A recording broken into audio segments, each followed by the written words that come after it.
Hi, I'm Andy Walker. Welcome to Digital Farm TV Rural News. The Australian Competition and Consumer Commission has taken action against a South Australian egg farmer for alleged breaches of the Competition and Consumer Act 2010, the Trade Practices Act. South Australian producer Ms Rosemary Brune, trading as Rosie's free-range eggs, will appear before the Federal Court next week to answer a range of charges relating to substituting free-range with cage eggs. The ACCC alleges Ms Brune supplied from March 2007 to October last year what were described as free-range eggs to around 117 trade customers, including retailers, bakeries, cafes and restaurants. The Commission alleges that a substantial portion of these eggs were from caged birds. The ACCC said the proceedings did not relate to eggs sold by Ms Brune at the farm gate nor at the Adelaide Showground Farmers Market during that time. Still in the henhouse, the ACT Greens have reluctantly condemned an attack on a Canberra egg farm, but only after coming under pressure from the Capital Territory's opposition. Animal rights activists reportedly broke into Parkwood Eggs, owned by Pace Farm Eggs, at McGregor in Canberra's north last Monday. They used battery acid and electric tools to wreck equipment, according to ABC Television. ACT Greens spokesman Shane Rattenbury said his party was very concerned about the incident at Parkwood Eggs. The ACT Greens condemned some of the components of the incident that they had seen coming forward. Mr Rattenbury said the key issue was to enact laws that ended cruel battery hen farming.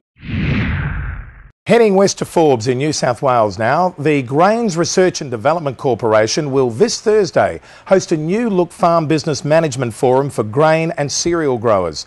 The Farm Business Management Update at Forbes Services Memorial Club will feature a lineup of expert speakers who aim to offer growers insights into some of the key current farm business issues.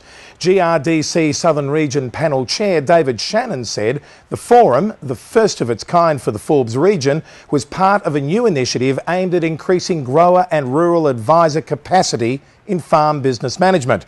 Grain price volatility, increasing costs of production and seasonal vagaries had all underlined the importance of effective enterprise management in stabilising the farm business and boosting profitability. Australia's land and oceans continue to warm in response to rising CO2 emissions from the burning of fossil fuels.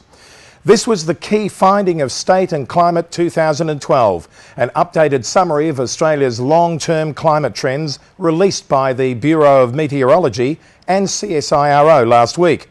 The report found each decade had been warmer than the previous decade since the 1950s. Global average surface temperatures were the warmest on record in 2010, slightly higher than 2005 and 1998. The world's 13 warmest years on record had all occurred during the past 15 years. In the oceans around Australia, sea surface temperatures had increased faster than the global average, and sea level rise since 1993 was greater than or equal to the global average.